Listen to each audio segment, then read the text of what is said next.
Hey guys, I've taken on this massive project of extending my backyard oasis by adding this huge concrete pad and building a 12,500 pound fireplace.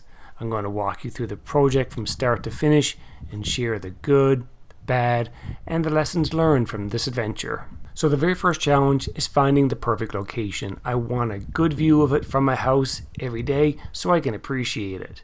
I want it far enough away from my house though so the smoke won't make its way inside. On that same note, I don't want to be sitting outside in the smoke while I'm trying to enjoy the fire, so I want to make sure the sitting area is upwind. I want the fireplace near the gazebo on a large pad, and I want a sidewalk connecting the two. Not a straight sidewalk, but something with some character where I can add a rock garden or something with some character. The pad will be dyed a dark grey, and I want it stamped to make it look like rocks. The fireplace will be situated here at the end, and I like this setup. I can see it from my house, and I don't need to worry about the smoke with the winds from the northwest. Oh yeah, and this area over here is kind of out of the question because that's where my septic field is located and nothing can go there. And as for the type of fireplace, I was thinking about the pizza oven or a regular fireplace with the storage boxes on each side. Pizza oven would be cool, but I think the novelty will wear off pretty quickly and I'll get more use out of the regular fireplace. Alright, so let's get started. I rented a sod cutter and cut a very rough outline.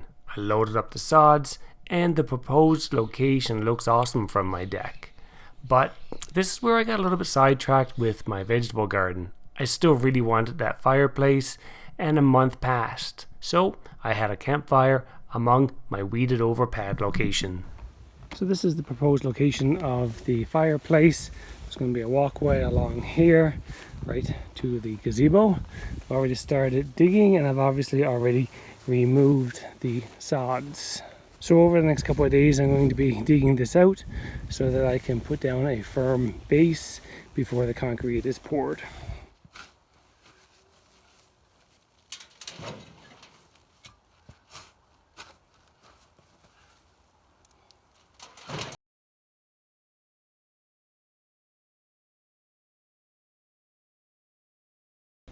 The manual method is taking longer than I want it to, so I put down some indicators marking where I want the dirt to be excavated. I'm going to pick up some heavier equipment to assist in the excavation process.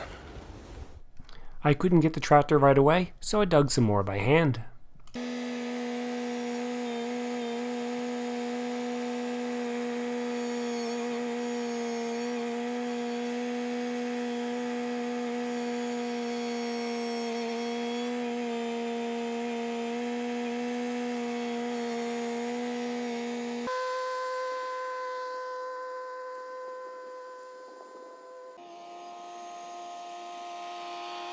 Here's a quick update of the progress made by the tractor.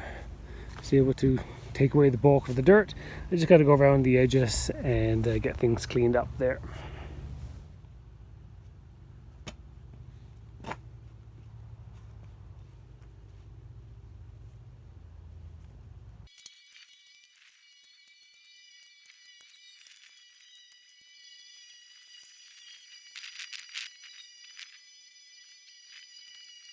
So just to explain why I'm digging so far down, as you can see, my first 10 to 12 inches of soil is loam, and these are the only rocks I picked out of all that. So the substrate is quite soft and I don't want to put such a heavy structure on it and have it tilt or lean or sink over the years. So I'm digging out all of the topsoil down to the clay level, and I'll be putting the crushed concrete substrate base onto that and compacting it, and that should provide a nice firm surface for the structure.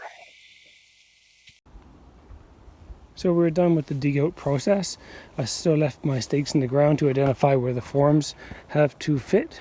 There are a few spots in the ground that were a little bit softer than others, so I dug those a little bit deeper. I think there were trees planted in that location and right there, so that's why those are a little bit deeper. So the next thing is to start the graveling process to put down a good foundation before I get the concrete poured. So I just had this load of crushed concrete delivered. I'll be using that as my base for my pad.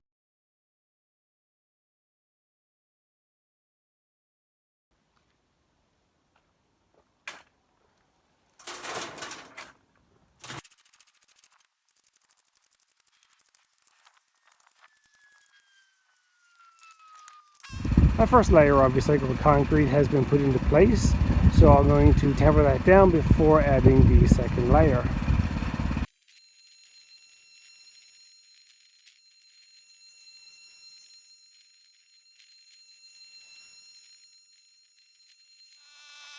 Alright, so one of our first lessons learned, make sure that the crushed concrete is pretty close to level before compacting or tempering the material. The compactor is heavy and slides downhill even on the slightest pitch. I'm going to rake this over, and keeping that in mind, we should have that solved. So now that the first level of crushed concrete has been compacted, it's a good idea to spray it with a bit of water. That will help it settle even further. But in my case right now it's raining, so I'm going to see how much rain we get, and if I need to put more water on it later, I will do so. So it turns out we did not get sufficient rainfall, so to help settle the crushed concrete, I'm going to spray it down for about 20 minutes.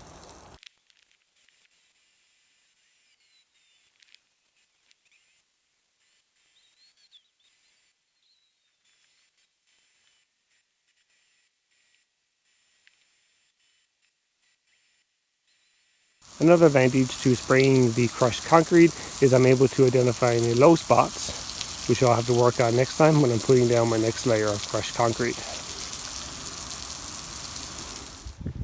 So now that I've got the second layer of crushed recycled concrete put down, I'm going to use the compactor to flatten it.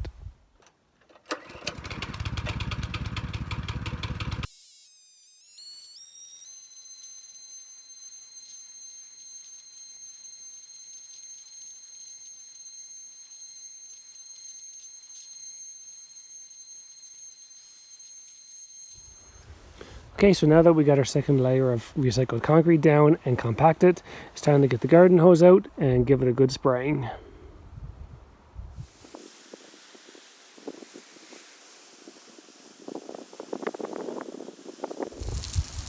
This side is pretty good, just a little bit of water accumulating right there. So this side is pooling up a little bit right there. We'll continue to make this side a little bit higher and then build it all the way up.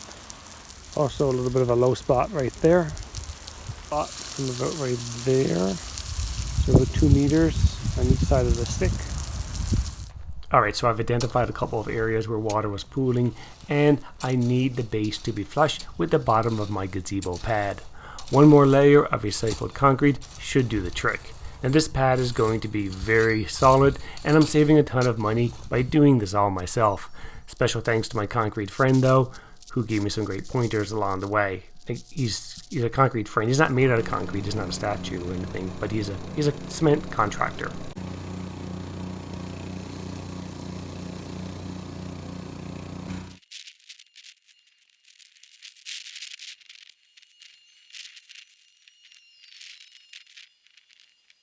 So I finished up the graveling by compacting the last layer of recycled concrete, and in preparation for the forms, I spray painted where the forms are going to be, and I put the distances from each form to the next. So right here it'll be 48 inches.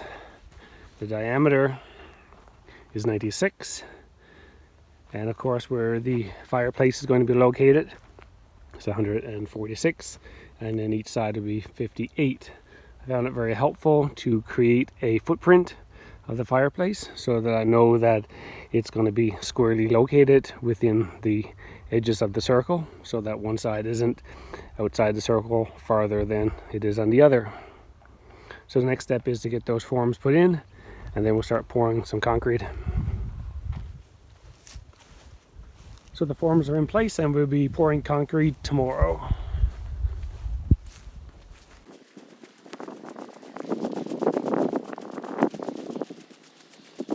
Alright, how exciting. We are well underway. The crew is here to do the pour, all the rebars in place, and the cement is nice and thick. He's using his sidewalk formula to provide higher strength and durability. Now here's a quick time lapse of the entire pour process.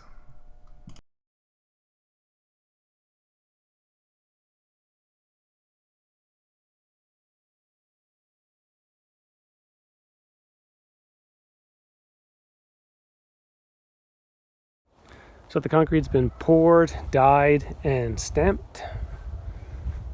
Just waiting for it to dry now so we can remove the forms. And my friend is going to be back tomorrow to remove the forms and spray on a coat of sealant.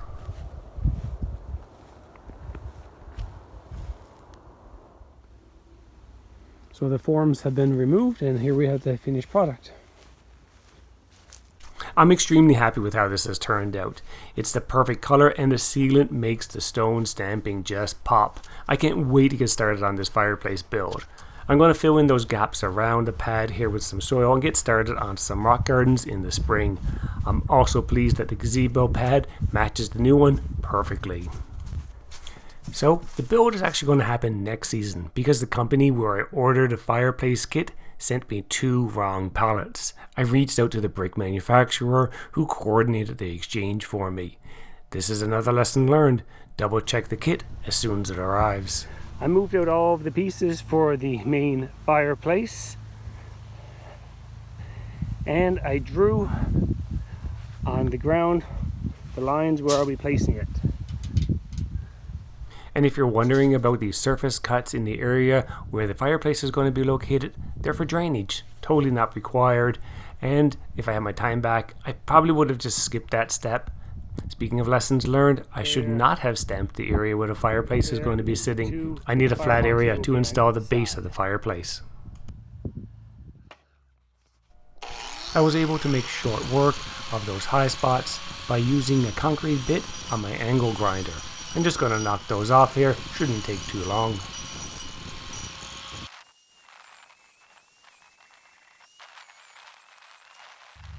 So I've knocked down all the high points. There's still obviously a lot of low points. I've picked up a bag of cement to help deal with those so that we're getting a nice distributed weight on the pad when it comes time to lay the bricks. So here's the problem that I'm solving. The brick isn't flush with the pad, and that's just asking for trouble. I don't want any cracking of the bricks or even the pad. Okay, cool. So now I got everything leveled off with my new cement. I've maximized the surface area for the bricks on the pad. Now thinking back, however, I didn't really need to level out the area inside of the storage boxes here.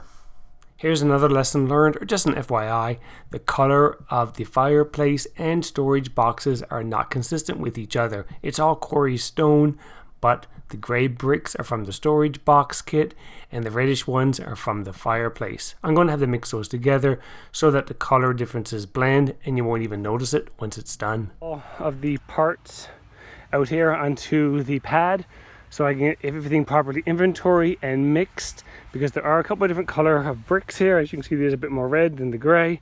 I want to make sure that's going throughout since the color bricks were only on one pallet, but I want to mix it through the firebox and the fireplace so that I have even distribution and it doesn't look stupid with half of it one color and half another color, or just the fireplace with the red bricks and no red bricks in the firebox.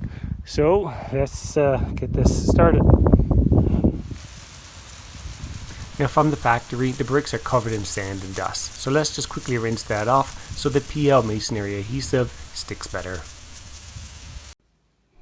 Okay, so the instructions that come with it are super simple, and I've been stacking and gluing the bricks just as prescribed, and everything is fitting perfectly and nice and level.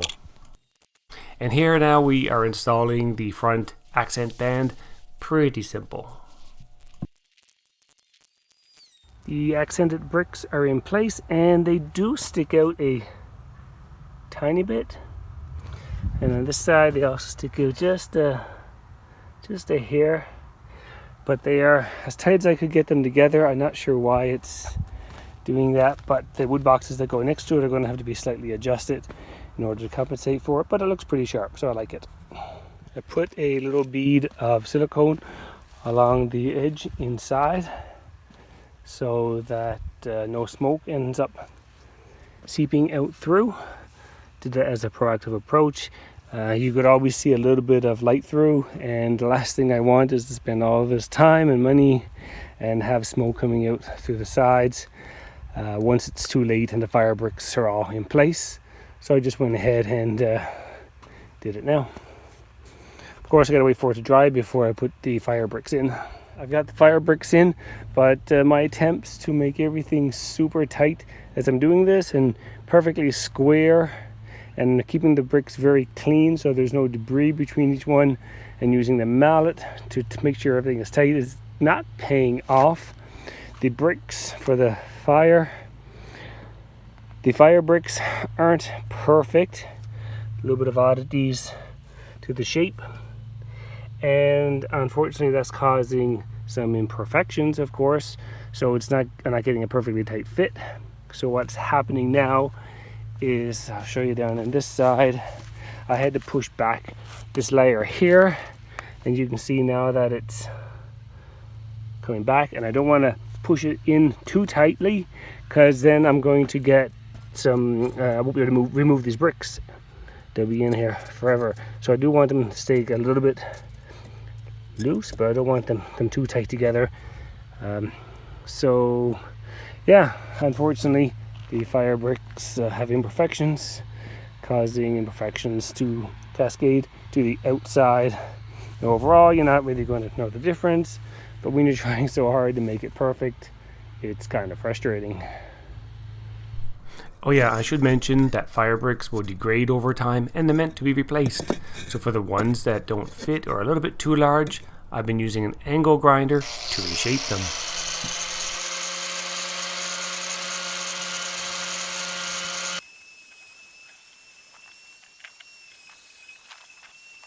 So near the opening of the fireplace, you probably notice this ugly part right here that's not stressed and chipped away like all of the other bricks. And unfortunately there is no way to avoid that, because what the manufacturer has done here is to make these pieces, instead of taking a piece of 4x8 and cutting it in half and then allowing this piece to be used around the opening so that has distress all the way around, what they did is they actually took a piece of 8x8, and you can see it's cut here on 3 sides. No, yeah, 8x8, yeah, you can see that's cut here on 3 sides. So now we do not have a single front piece that has all distressed looks, and I'm a bit scared to take the hammer to it and chip away at it in case I end up breaking it or chipping off more, or end up making it look a different type of distressed. So I just left it as is. And here are a couple of in progress shots, and it's looking fantastic. So with the wood storage box on the left, the 2 sides here, these are level. I got a couple of shims in place here, the thin ones. There's 2 different types of shims, or 2 different thicknesses of shims. But this right here, this stone right here is actually too high, slightly too high, so it's making it uneven. So instead of putting shims the whole way around, I'm just going to file off a little bit of this stone right here, and that should even it up. And if there's any minute changes that need to be made, I'll use the shims.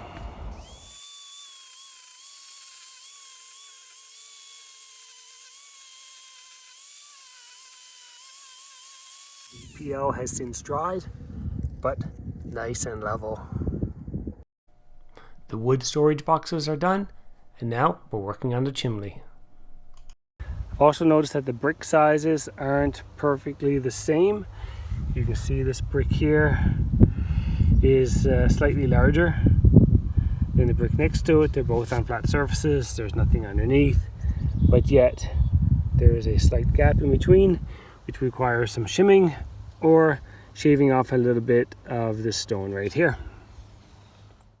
Alright guys, here is an awesome time lapse of laying out all the bricks, getting them cleaned off, and putting the fireplace together from start to finish. Awesome. I love this project. Alright guys, so here's the finished project. It was an amazing, fun, and challenging project, and I couldn't be happier with these results. I have so many ideas to develop this area in the future, so make sure you subscribe to be notified of future videos. I definitely recommend purchasing a fireplace kit like this one. It included everything I needed and well thought out detailed instructions. I encountered multiple issues along the way, but I found solutions to get around them. Overall, the satisfaction of doing this project myself is the best feeling ever.